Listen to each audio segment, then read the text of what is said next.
Okay, good morning, Dad. Today is, or actually, good afternoon, Dad. Today is November 29th. And what is going on in Syria right now? Can we start there? Sure. Yeah, there there are a number of actually, let's say, I think it's fair to call them, terrorist armies in northwestern uh, Syria and Idlib province. They've been there. They're just kind of the remnants of the civil war that was fought from roughly what 2011 through 2019. Um, the the Syrian army, with the help of the Russians and the Iranians and Hezbollah, were able to drive these forces. Many of them are Al Qaeda. There was an Al Qaeda offshoot called Al Nusra, and then they've recently rebranded themselves and are generally referred to as HTS. But just be aware when you hear HTS, we're talking about Al Qaeda. And then there's also a kind of a Turkish Syrian army that's made up of various, let's say, Turkish-linked terrorists from places as far afield as Xinjiang in northwestern China, and some various stands, and from Chechnya. They were actually pretty much, they were invited into Turkey, and then when they came into Turkey, Turkey said, "Well, we've got a place for you," and they directed them into Idlib province there in northwestern Syria. So these forces that had been quiet for years. I mean, it looked like, when the Civil War ended, clearly it didn't end entirely a few years ago. Um, you know, these terrorists were camped out there in northwestern Syria, but they didn't do anything. And so, most of us just pretty much forgot about them. But starting about a month ago, this I found this very interesting. There is an Armenian who was actually born and grew up in Aleppo, Syria, where a lot of the fighting is taking place right now. And it was his name is Kevork Almasian, and he has his own channel, which is called Syrian Analysis, and I definitely would recommend it. Especially when we talk about Syria. He himself is a Syrian, living in Germany now, but a Syrian with very, very good connections. But he noticed starting about a month ago that some of these terrorists, and they really are terrorists, I know that label's thrown around, but these are terrorists. These are, Al Qaeda, ISIS type people that just attack civilians, behead people, just for the sake of terrifying the civilian population. Um, but they had their own Telegram channels and Twitter accounts, and they were starting to talk about the big, attack that was coming. So even there a month ago, he raised the alarm. He said, "Hey, it looks like these people, they're getting ready to attack." And unfortunately, it seems that the Syrians and the Russians didn't take those warnings seriously. I mean, after all, okay, normally an army doesn't start bragging about an attack ahead of time on Telegram, but these people did. So it happened. They launched this attack, and it's been they've actually gobbled up quite a bit of territory already, captured at least a dozen villages, and have penetrated into Aleppo itself. Poor Aleppo, that was captured by these same people many years ago, or several years ago, and then was recaptured by the Syrian army with the help again of Iran, Hezbollah, and Russia. But now it looks like they're going to have to suffer once again. It's really awful. My heart goes out to Syria. This is a country that has, suffered this agony, that's gone on for many years of civil war and just constant attacks. A civil war that's been supported from the beginning by outside forces, by the United States, and this is not an exaggeration. By the CIA, by Qatar, originally by Saudi Arabia. Now, one good thing is the Saudi Arabia clearly has pulled out, by Turkey and by Israel. I think that's actually very important to understand. What's happening in Syria is very closely connected to what's been happening in Lebanon. Um, Uh, but I want to point out first the Al-Qaeda connections. If people have doubts about it, it was back in, I think, 2014 that Jake Sullivan, we're talking about the same Jake Sullivan, at the time he was an assistant to Hillary Clinton in the State Department during the second Obama term. He sent an email. I believe it was revealed by WikiLeaks, but nobody's denied the authenticity of it. He sent an email to Hillary Clinton herself saying, Al-Qaeda is on our side in Syria. And during the fighting too, the reports started to come out that the Israelis were actually helping Al-Qaeda in Syria. At that time, Al-Qaeda had seized the territory, around the Golan Heights, and there was fighting there. There was some story that came out, I think first in the Wall Street Journal, that Israeli field hospitals in the Golan Heights were treating Al-Qaeda terrorists. And that was later confirmed by the former head of Mossad, a few years later. Yeah, we did that. And he said, we're doing it for humanitarian reasons. And then the interviewer asked him, he said, well, if they were Hezbollah soldiers, would you treat them? And he said, no. So obviously but it was more than that. It turns out, they were providing them with light arms, with other supplies, logistical support. Israel was directly supporting Al-Qaeda, from the Golan Heights. And they clearly are supporting Al-Qaeda now. Now, one thing, again, this Kevork Almasian, I was just watching his program last night. There was just an extraordinary picture that he had there from just a few weeks ago. And at the time, shortly after,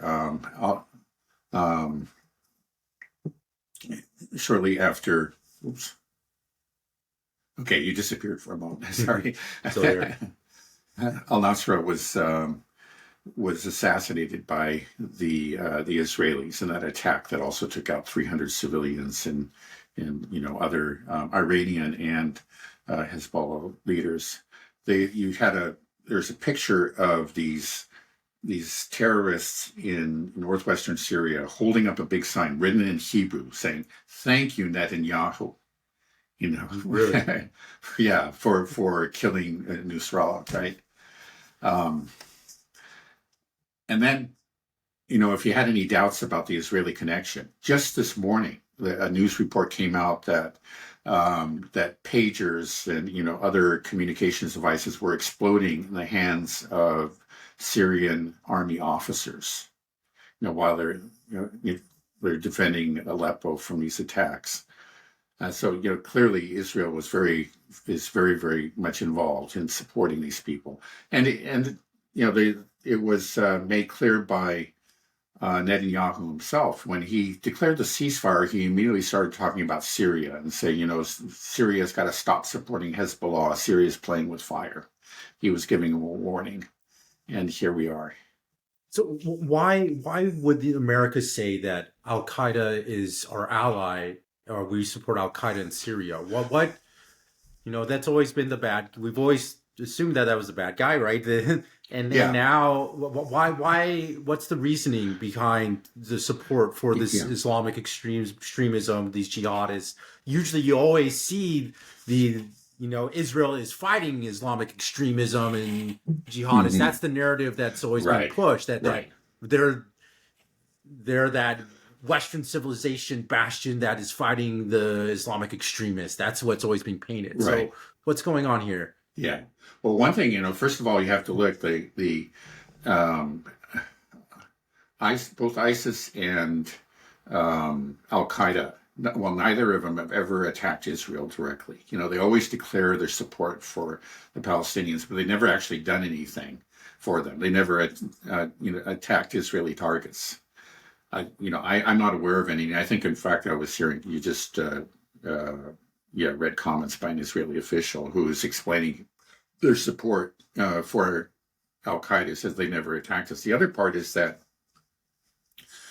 see, Syria is a very important part of the axis of resistance, right? This is when we talk about the axis of resistance, we mean Iran, some militias in Iraq, the Houthis in Yemen, Syria, and Hezbollah. These are they're generally Shia or Shia linked. The government of Syria is not exactly Shia, but it's Alawite, what I think is kind of a Islamic sect that is close to Shia. And it's similar with the Houthis. They're not exactly Shia, but they're kind of Shia linked. And all of them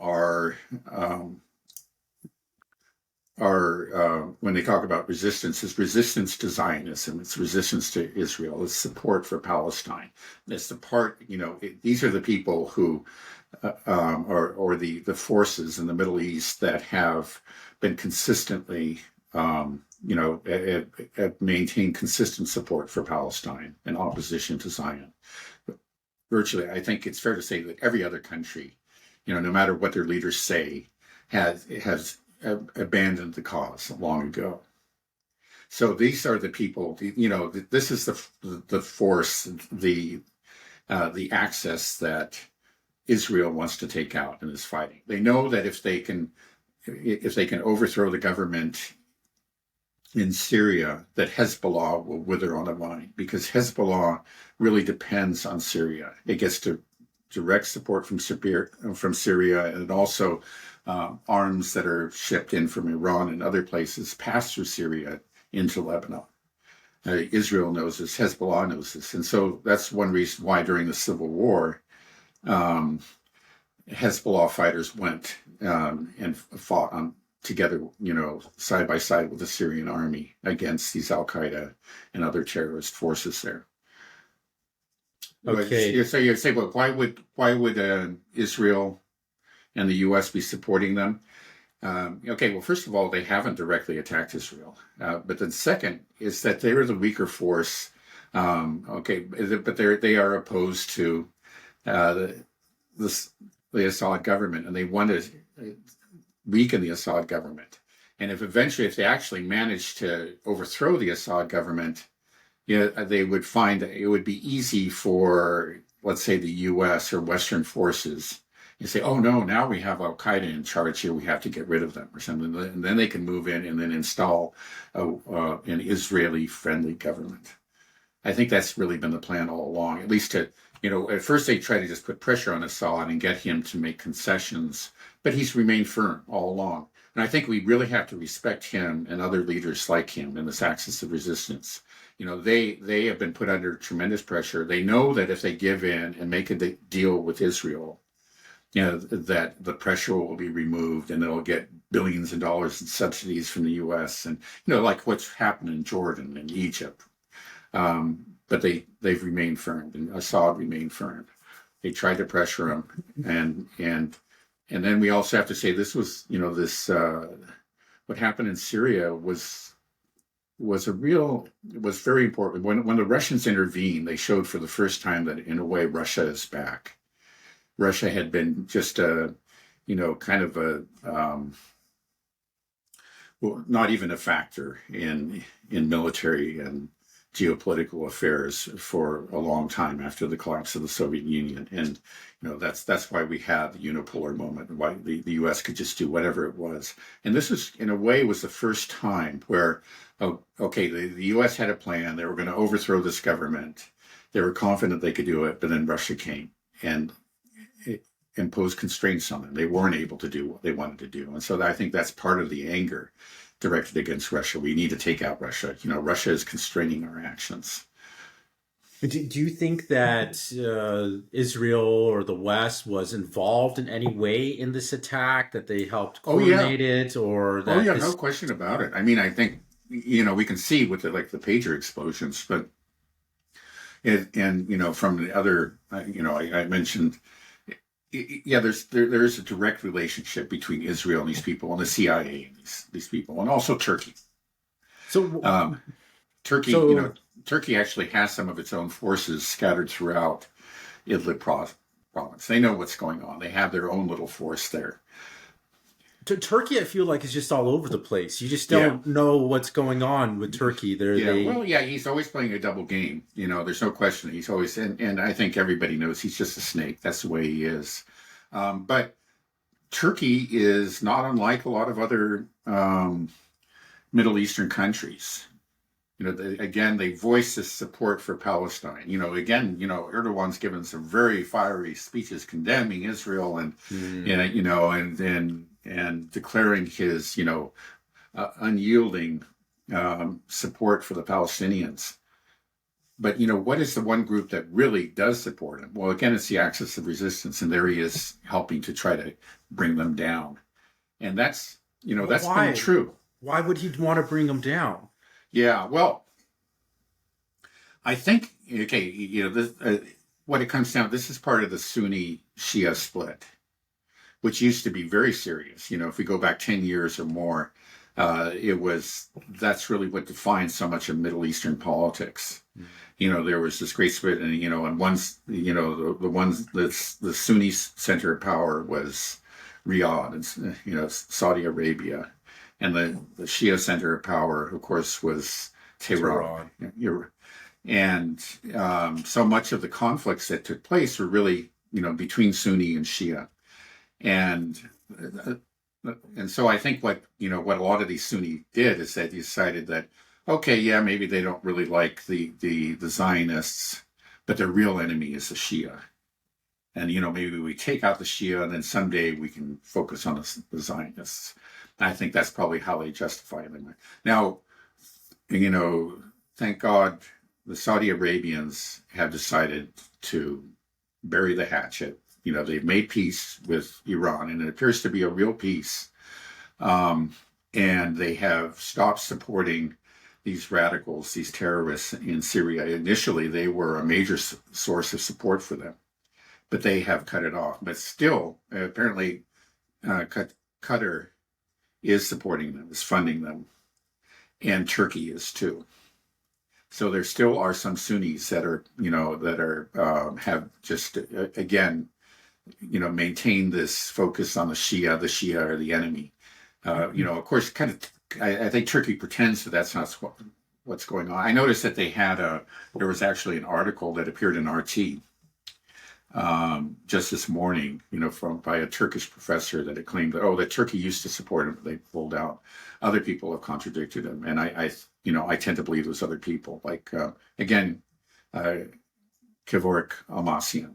And again, clearly he's somebody who really knows what's going on there, and he says no, Turkey is there, and it's true. I know Turkey is there. It's just hard to believe that they're not involved in this. They're providing support. Do you think that there's pressure being put on Turkey from Israel and the United States to provide support? I don't think there's pressure. I think he's doing it willingly. I mean, it's something that he... Do you think that the Turkish people are happy with that decision? No. See, that's true of all these Sunni countries where you have... the people are not in support of it. It's the regimes, it's the leadership. And what are they motivated by? So he can't go out and say, we're... and it's also, he is, these forces are directly fighting Russians too. And I know that at least one Russian soldier was killed already in this attack. Yeah, no, I saw something on Twitter as well. So, I mean, there's so much to learn about the Middle East. It's so complex and convoluted. But when I saw the news break about this, what I saw was Ukrainians and Zionists openly celebrating, calling them freedom fighters. Syrian freedom fighters are going to take back their land.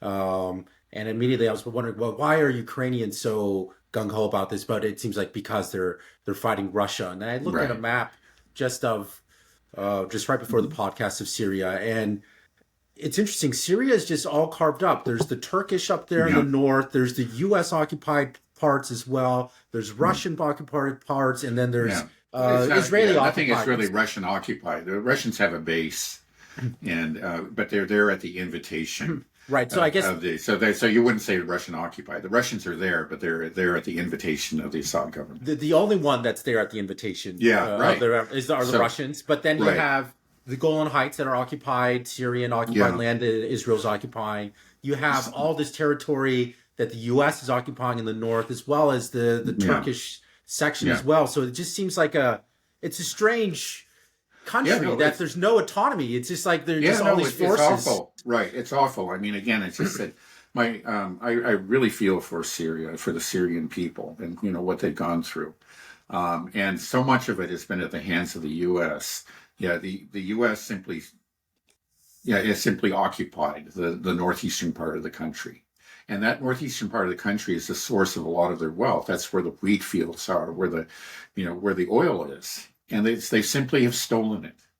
And again, this very poor country, this poverty-stricken country, that has been ravaged by civil war. And well, we couldn't, out of anger, really, in a way, out of spite, we said we couldn't let them win the civil war, so we just took part of their land. And then when there was an earthquake just a few years ago, a major earthquake that really devastated parts of Syria, both Syria and Turkey. The United States, there was some effort to get the U.S. to restrict these very cruel economic sanctions that they had placed on Syria, at least temporarily, so that help could come, that they could get supplies for the refugees and for the injured and so forth. But no, they didn't do it. That's just the cruelty of it. It's sadistic. And so, yeah, Syria's agony continues. Do you see Syria as being a potential flashpoint for something larger because of Russia's there, the U.S. is there, Israel's there, Turkey's there? Yeah, there's always the potential.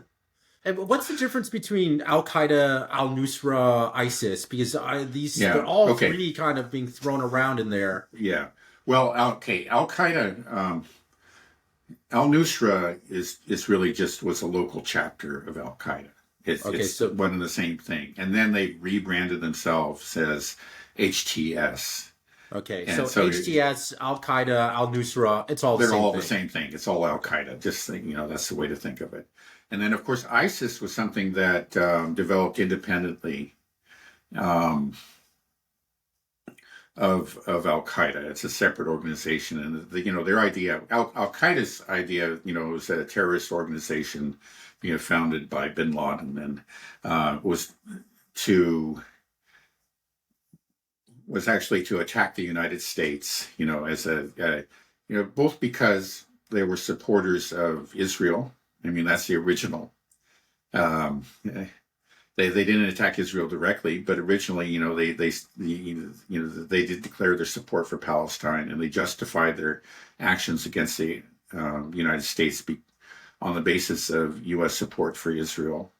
But they were intending to harm the U.S. and draw it into wars, and you can say that they were rather successful in doing that. They drew the U.S. into some very costly wars in Afghanistan and Iraq, but they never had an intention to actually establish an Islamic republic of their own. ISIS did, and it actually succeeded in doing that for a few years there.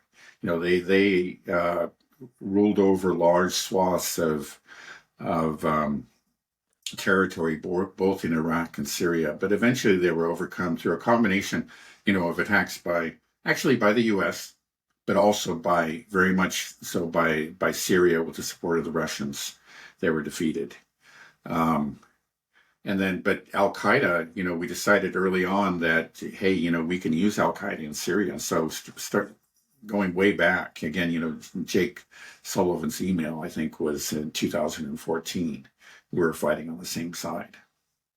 It's such a mess. It's just like, what are we doing over there? It's like we're fighting the terrorists and now we're supporting the terrorists. And then the whole thing is just chaos. And right. What is Israel's position been with ISIS? Have they been wanting to thwart ISIS, or is their position just the more chaos in the Middle East, the better? So just I think that's in general true. I don't think they ever had a direct connection with ISIS, partly because ISIS was never on their border the way Al-Qaeda was. But they, I think that if actually ISIS was there on their border, they would have supported them because they would just see them as agents of chaos. People that couldn't possibly, a group that couldn't possibly actually establish a lasting government in Syria, but could be used to overthrow, the Assad government.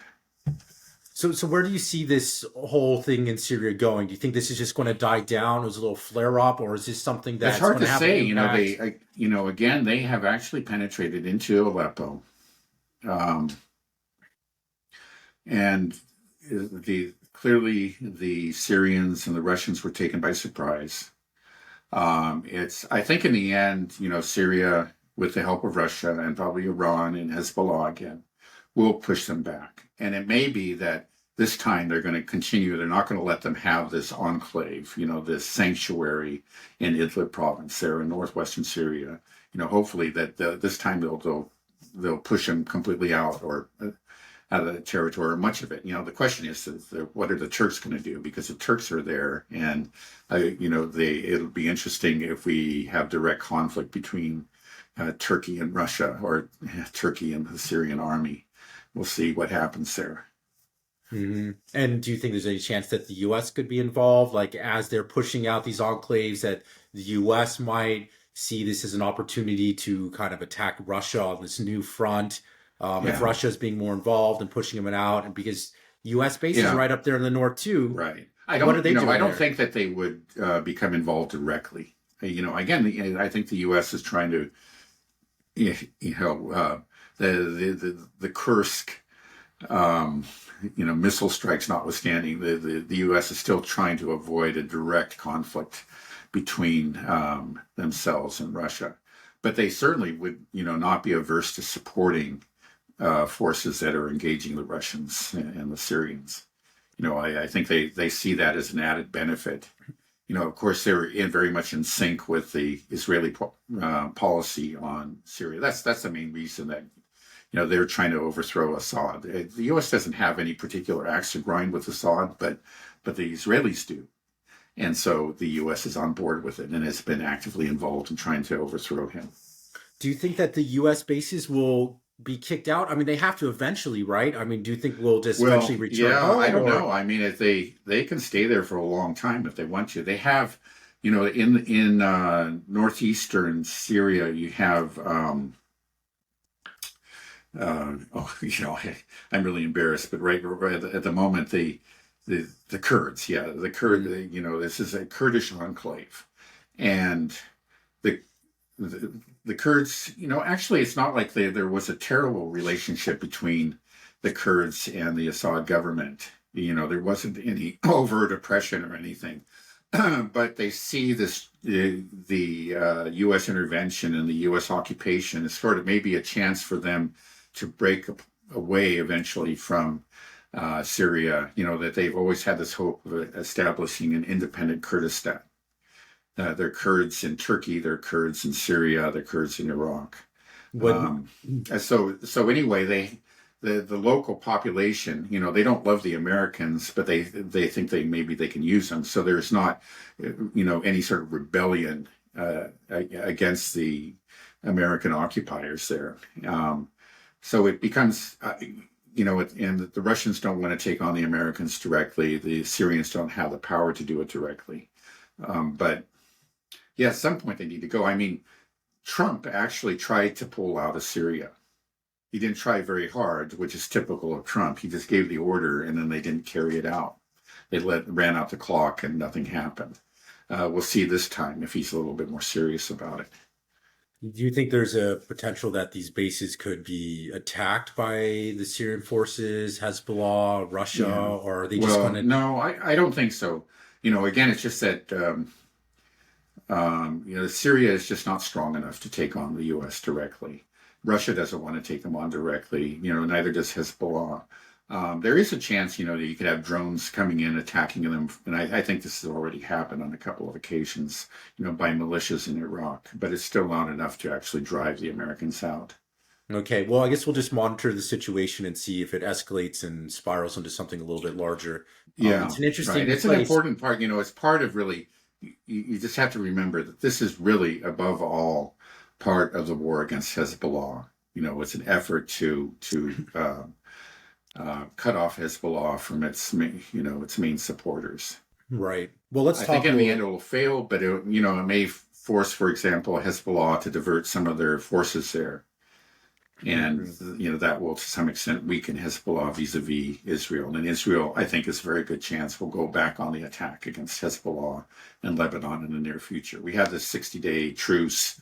There already have been quite a few violations of it, apparently.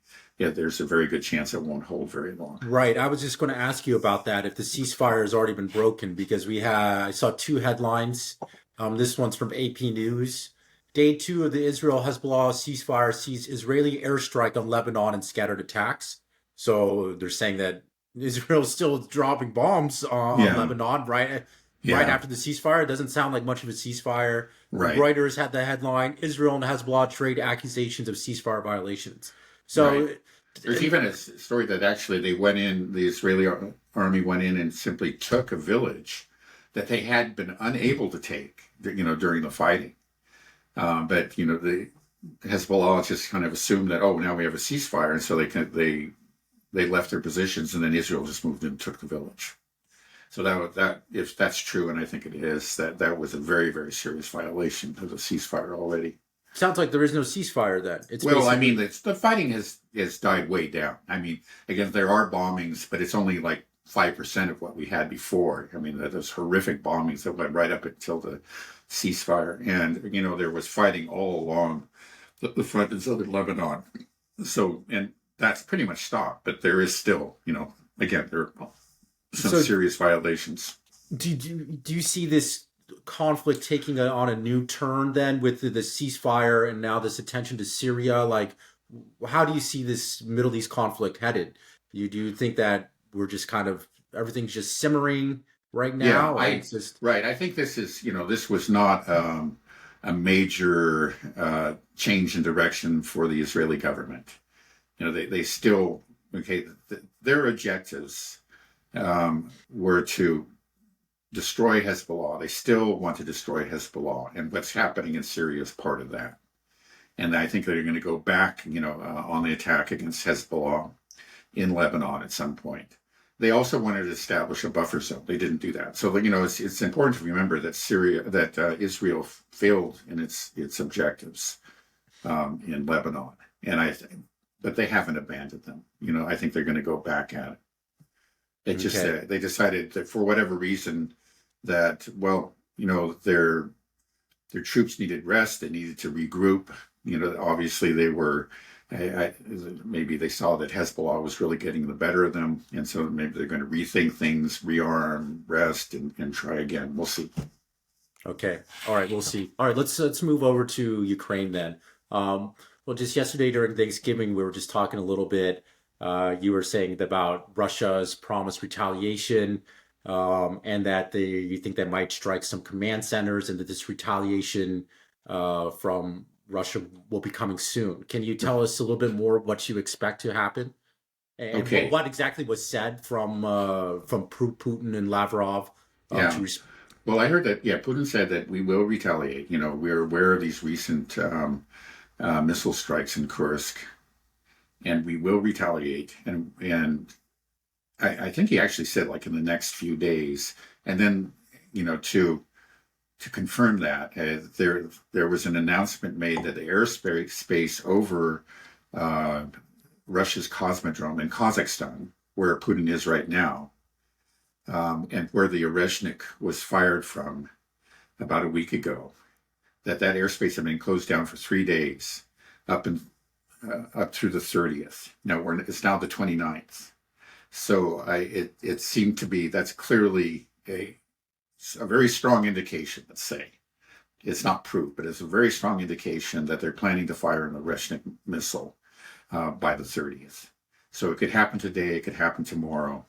I think it's a very high likelihood that it'll happen either today or tomorrow. And yeah, Putin said that, yeah, we're going to do this.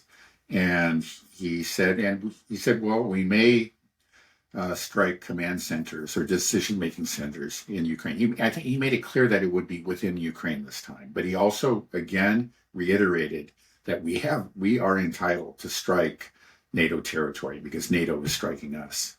I think he's being cautious in his usual fashion. He's not escalating rapidly, but slowly he's going to limit the strike to Ukraine. That's what he said. But if those missile strikes continue, the next strike may very well be in NATO territory. So these command centers, are these Ukrainian command centers, or these CIA, No. NATO command centers, or is it a combination? Like, who's in these command centers? Who's Yeah, well, operating it? I think it's both, and all some are Ukrainian, some are NATO. I mean, I don't think NATO has a major command center. They keep their just out of fear. They don't want to be struck by the Russians, but they clearly have commanders in Ukraine, and they do. And the Russians probably know where they are. I don't know how large a concentration of commanders you'll find in any place, but I'm sure they work with the Ukrainians. They probably have their own particular centers. I imagine they're pretty small. But of course, the Ukrainians, when we're talking about decision-making centers, we're talking about everything up to the office of the president. And I heard a report, I don't know if it's true, but that Zelensky's back in his bunker right now. I think after Putin said that, Zelensky just went into his bunker. And we'll see what happens. So he might take out, I don't know exactly what, if there's a presidential palace or office building or whatever, but it's potentially he could take that out. Right. And he gave warning. So he's, like we said, I don't think he has an interest in actually killing Zelensky, but making a real point, of like we could if we wanted to. Yeah, right. It would be a clear escalation, of course, if he took out the presidential palace. Right, but could just start a message like, "Look, your life is in my hands. You're Right. only breathing because we allow it. So we're letting you know that we might strike a command center. So everybody empty out. Everybody's going to be on pins and needles until this happens." Actually, I'm amazed that Russia hasn't struck command centers already. Like, why? Yeah. Why are they waiting till now? Like, isn't that something if they want to win the war more quickly, more decisively? Why aren't they taking out these command centers? I don't, in the end, I don't know if it actually has that much of an impact on the military effort. It's maybe more symbolic than anything else. And maybe the Russians were always holding it in reserve because you want to have, you don't want to, just, strike everything at once. If you hold things in reserve, then you do have, these options as you escalate. And it may be at this point they decided, okay, we're going to do it. It's just maybe it's more symbolic than anything else, but it will be a very clear signal, even clearer than our last signal if we do it. Mm-hmm. And again, it may not do any good. The West might not wake up, but there's still, one thing is that they have in general avoided, they have obviously struck some targets within Kiev, but in general, they have avoided striking Kiev, and Kiev is largely unscathed. So you have Western leaders, for example, paying visits to Kiev and saying, everything seems to be normal. The nightclubs are full and so on and so forth. Now, if you take out, again, the presidential office building or whatever it is where Zelensky spends his time, and there's a pile of rubble there, it kind of changes the whole image. Again, it just sort of, it begins to, maybe it will have an impact on the Western psyche. Maybe it'll help the Western leadership to understand that, what's really happening. Who knows? You think so? I don't know. I don't know if it'll get through to them or not. But yeah, I mean, everything we've seen is that what's going to happen is they'll do this, and then we'll see the Western media come and say, "Oh my goodness, look at this Russian aggression. We got to give Ukraine more support. Right. We got to give more, give them tomahawks, JASSMs now." Right. Right. I mean, I'm sure that Putin now understands that that's probably what's going to happen, but he kind of feels like he's obligated to at least give him a chance. I think that's the way Putin thinks. Do you think that, if you're, and the Russians are in the driver's seat, right, that they're really commanding this situation. I mean, for them, do you think that, they obviously don't want a direct confrontation with NATO, but if NATO continues to just sort of shoot itself in the foot with this Ukraine project, do you think that maybe they're like, you know what, just bring it on, you send a JSAM, send whatever. We know they're not going to do anything to Russia. Right. Going to continually weaken the U.S. And maybe their calculation is that the U.S. empire has to fall, and maybe this is the best Yeah. way to do it. That they are collapsing on themselves. There's nothing that they can really do. We talked about this in the last episode. How many more rungs of the escalation ladder they have? Right. There are not too Tomahawk many more. missiles, Right. JASSMs, boots on the ground. And I bet you there's probably Russians, that's a volunteer army. They know they have complete air superiority. They know that they've been moving slowly. They have minimal casualties. Right. They might be like, they're probably raring to go. And they're probably pissed at the Brits, the Americans, and the French and say, come on, come over here and we'll fight you. That might even be the attitude that they're having. That at this point, they're just like, bring it on. Let's go. I think that is, I know the rhetoric in Russia, the pressure on Putin is coming from the nationalists, from the right, saying like this is getting crazy. We're commanding this thing. They want to fight. Bring it on. Do you think that could be some of the thinking that's going on? There's no question that there is that thinking, on the nationalist part of the spectrum in Russia, which is actually most of the Russian leadership, and I think even of the population in general. Most people want to see things go faster in Ukraine, and it's Putin has been exercising caution, but he has to take into account that pressure, and the fact is, I think he really does understand what's going on, and he's made the calculation, like you're saying. I think that time is on their side. We don't need to rush. It's just like, we will win this war. We clearly are in the driver's seat. So why make any sudden moves? Okay, if they're going to escalate, all right, well, we'll just go up. We'll go up slowly. And we'll just, each time they throw something new at us, we'll take care of it.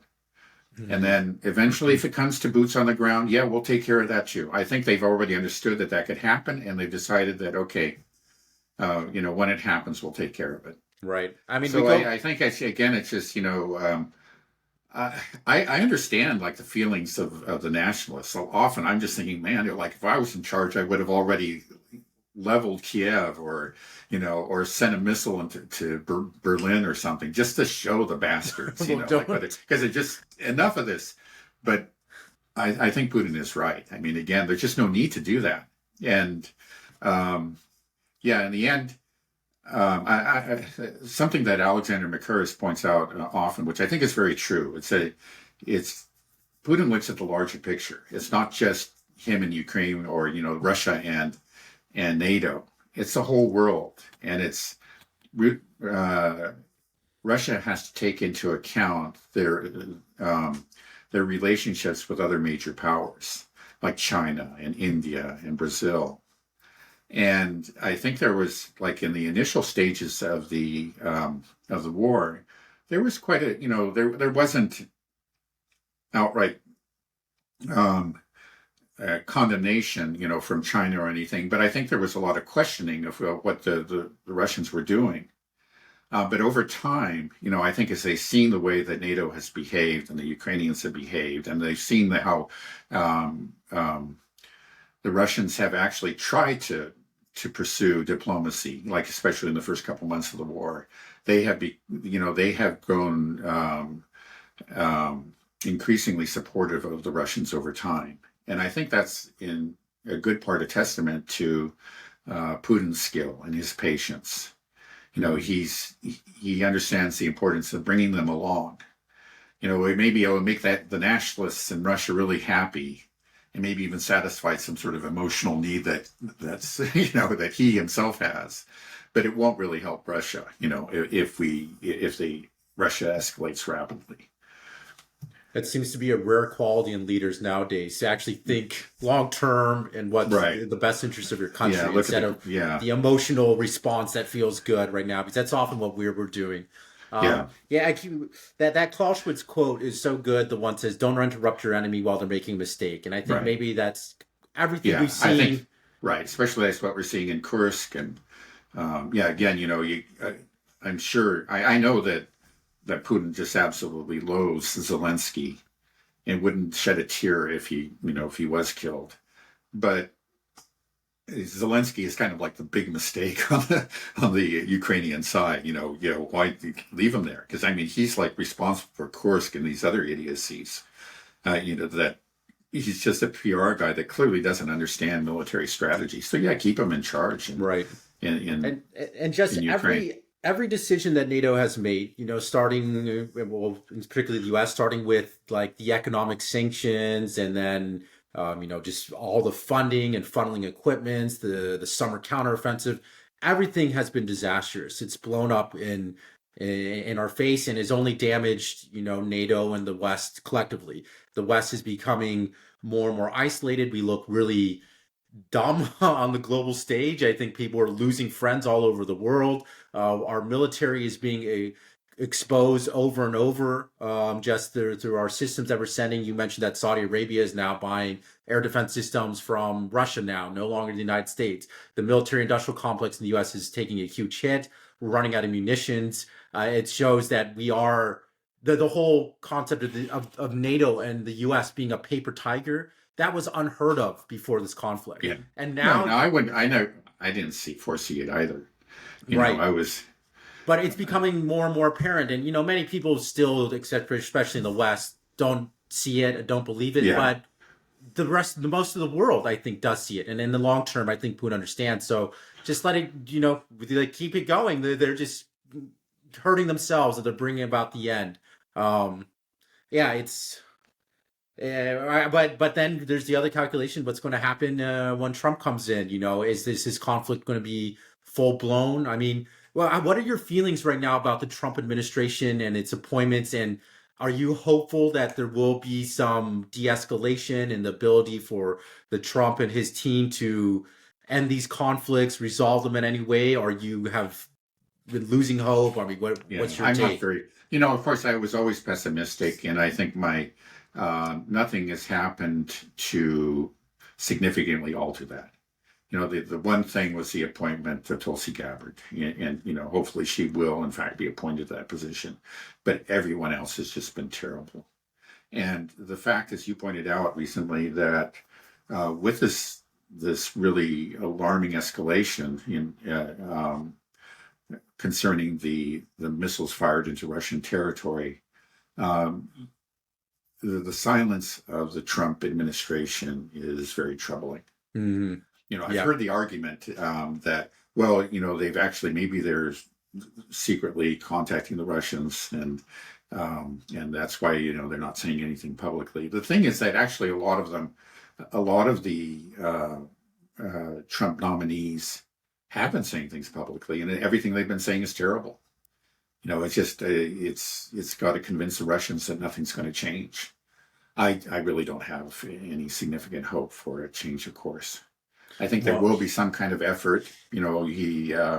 Trump appointed this envoy, the peace envoy, but it just won't go very far. I mean, it's good that in fact now somebody at a high level will talk to the Russians, but it won't go anywhere. Maybe. Right. Hopefully it'll be the beginning of a longer process whereby eventually the Americans come to accept reality. But I think we're a long, long ways from there. Right. So it's General Kellogg, I think, is being assigned as a special envoy for Ukraine and Russia. But yeah, I think it is, maybe nothing will come of it, but I think it's a huge step to go from no communication at all to at least somebody with some authority can talk to Putin, to talk to Lavrov, and just start the dialogue. But if you're not very hopeful, and it's true, like I've been a little bit worried that I haven't heard any condemnation coming out from the Trump administration. We said before that really what needs to be done is Trump needs to make it clear, state publicly, like, we do not support this decision to strike into Russia. Things will change once I'm in power. Putin, just wait. We got 50 days left or so. Just hold on. Once I'm in, then we'll end this nonsense and we can figure out how to hash this out without killing more people and escalating further. But we haven't heard that. Yeah. So and I think just the fact of these nominations are telling the Russians that things aren't going to change. But then does that mean that we're heading towards a direct conflict with NATO? Well, I think it's in the end, I think it just means that actually things are going to remain the same. Yeah, and that we are heading towards a direct conflict with NATO, no question about it. But Trump's inauguration doesn't really change the fact. I think we're going to see much more continuity than change. Wow. Well, that's disappointing. I mean, Yeah, no, that's, it is. Yeah, I had, obviously I never had much hope, but just a little bit of hope. Um, now and your hope is gone down. You yeah, have less hope now. I'm down to where I was before. I don't expect any change.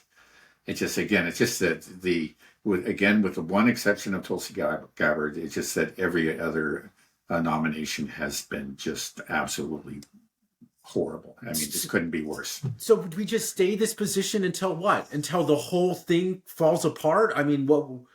And we'll keep on and just play this escalation game, but we're running out of ways to escalate. I mean, yeah. Well, that's what I'm saying. It's the I think the only cause for hope is just that the reality is that our escalations are going to fizzle. Our escalations are each one of them is going to be managed by the Russians, and the Russians will continue to move forward. The Russians will win this war, and there's really nothing we can do about it. And again, with Putin at the helm, again, I think we can be confident that there's not going to be any sort of reckless, sudden escalation on the Russian part. And so they're going to go up. They're going to meet each one of our escalations all the way up to maybe boots on the ground. But that's going to fail too if in fact we go there. And then we're going to be looking into the nuclear abyss for a terrifying few moments. But I believe that we're going to step back at that point. Okay, well, I hope so. I want to ask just a little bit more about the Oryshnik. So you said it was fired from Kazakhstan? Yeah, that's my understanding. Yeah. Okay, that's a long ways away. Yeah. From Ukraine. Is the reason just to be completely out of range and maybe for security? Because I was also just wondering, how is it that the West was completely oblivious to this weapon that came out? We spent so much money on our intelligence. We got Homeland Security, we got the NSA or the right. And the CIA, FBI. Right. It's absurd. An obvious intelligence failure. There's no question about it. I think I'm sure we have some good analysts. Part of the problem is what I said earlier is political corruption at the top. So even when you have some good analysts producing some really, valuable and truthful reports, they just don't make it to the top because you have these other political animals who know, well, the boss doesn't want to hear that. And they just, they take that particular report and then throw it into the nobody needs to look at this file, and there it ends. So that's part of the problem. But I think maybe also we just don't have nearly the number of Russian experts that we once did. And during the Soviet years, there was a huge investment that is made into fostering all kinds of Russian experts. A lot of people learned Russian and studied Russia and really came to understand Russian society and the workings of the Soviet government. And so I think we knew pretty well what was going on. But that got gutted really after the fall of the Soviet Union. And I don't think it's been built up again. You would think that with all the anti-Russian hysteria that again, but this is typical, it's just like these hysterical ideologues, but they don't really seem to be all that interested in reality. If you really think Russia is a great threat, there should have been a move like 8 years ago to start beefing up our intelligence capabilities, with regard to Russia and so on and so forth. But apparently I haven't heard of any sort of effort. I know that Gilbert Doctorow, I think, who has, who spends a good part of his time in Russia, and he himself is very fluent in Russian. He says that it's just, the quality of Russian studies and Russian intelligence is just abysmal in the U.S. Yeah, so like within the universities used to have a lot of Russian experts, professors who, again, the CIA could actually draw on their expertise too, and that was something that would happen. But it's been politicized. Russians, a lot of these people are now Ukrainians or Russophobes. That's where we are. So again, there's political corruption and just a lack of expertise. Mm. Yeah, well, I mean, what are our intelligence agencies doing? It seems like we knew nothing about Russia. We miscalculated everything. Yeah. We said they're going to be a complete pushover. I mean, it's bad enough they had no idea about the development of this new missile that is a game changer. But they also Right. just miscalculated everything about the Russian military and the Russian economy, Right. Russian Right. society. Everything was such a horrible miscalculation. Right. Well, that's you have to remember it was under Trump. I think it was like in 2018 or so that he pulled out of the Intermediate Missile Forces Treaty. Right. That led to the development of the Russian Act. So this is right. Trump is Exactly. directly I think responsible for this, right? Yeah, that's exactly right. I mean, it was really stupid. I think again, it was probably hubris. It's like, we'll tear it up. The Russians can't do anything. We'll come up with some super missiles. And then several years later, well, the Russians come up with a wonder weapon, and we're still working on ours. That was just another example of American stupidity. Let's be honest. Right. Yeah, I mean, we're still trying to develop a hypersonic missile. I saw some joint new program with Australia, UK, US to develop hypersonic missile technology, but why can't we do it? What's the problem? How do we spend so much money? There's clearly smart people in the West. We spend so much money. It's not a lack of resources. Is it willpower, or is it just incompetence, corruption within the military industrial complex? Yeah. Why is it that we haven't been able to see the West really do anything in terms of fixing the problems? We can't increase productions of interceptors or artillery shells. We can't develop anything analog to what Russia does in terms of missile technology. It seems like it does feel like we haven't really done anything since the 90s, in terms of tech. It's just very little. I'm sure there's some stuff. Oh, yeah, I'm sure. I don't really have a complete explanation. I can guess that a lot of it is corruption. And again, we've talked about the cozy relationship between these weapons manufacturers and the Pentagon. And it's become a kind of just a money-making scheme for a lot of these people. That's really what it has become. And the actual production and development of weapons has taken the back seat. And I guess it's going to take a while to really reorganize and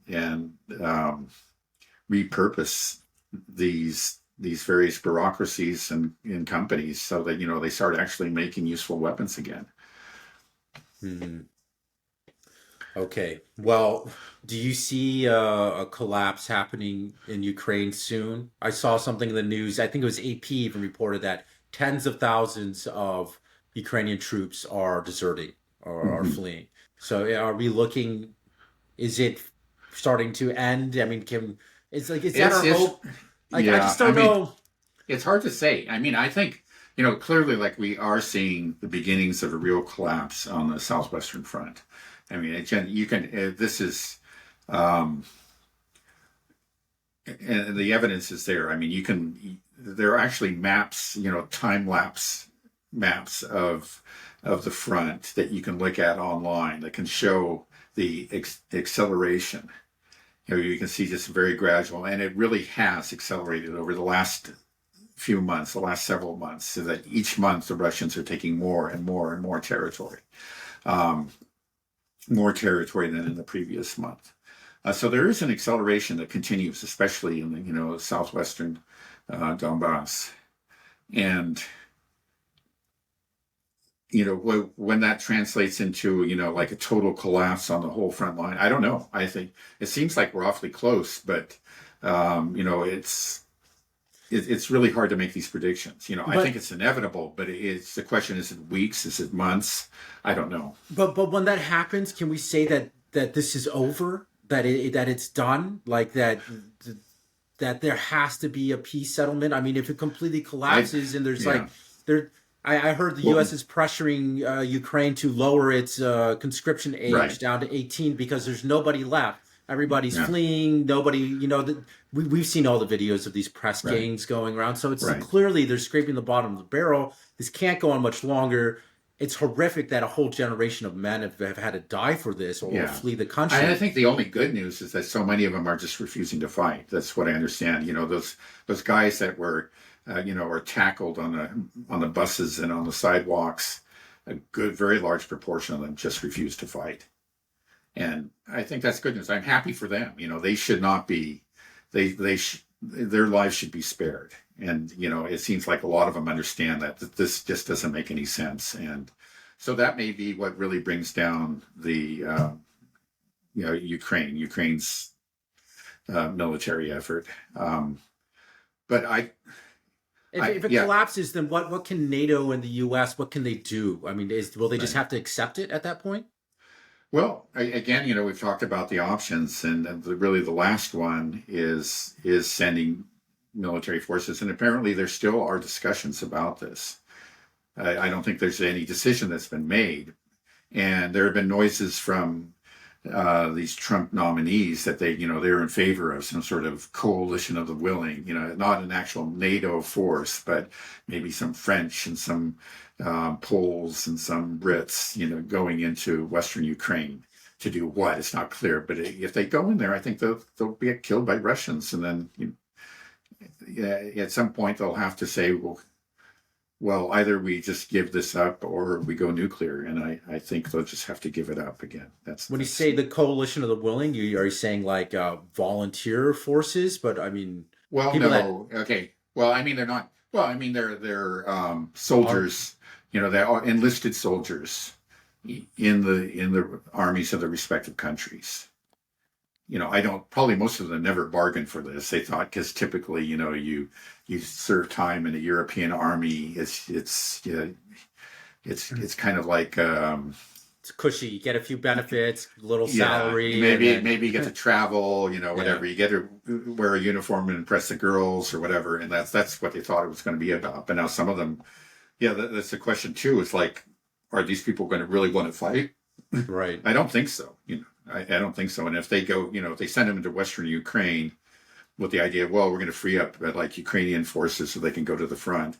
Well, if the Russians send some missiles at these Western troops, which I think they will if they do this, and they start dying, what's going to happen? Well, what's going to happen back home in France and Germany, or whichever country sent these troops, and how are these troops going to respond? And they can say, this is crazy. Why are we here? Maybe we'll see a real, kind of a mutiny.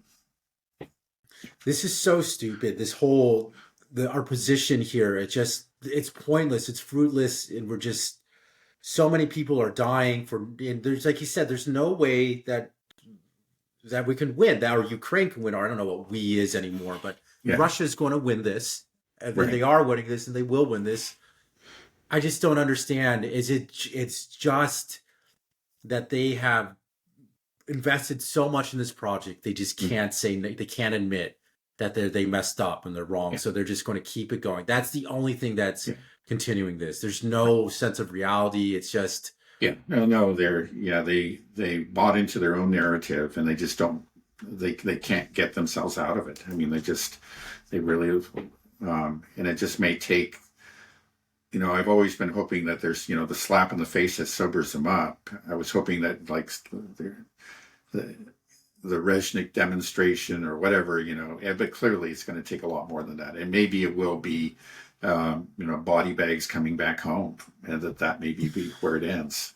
okay. I hope not. I mean, things are escalating at a more rapid pace now. Yeah. We will see if we're getting close to the collapse, running out, boots on the ground, or we give up. We'll see. Okay, Dad, think we can end it there. Okay. All right. Have a good rest of your day and a great weekend. Yeah, you too. Okay, bye bye.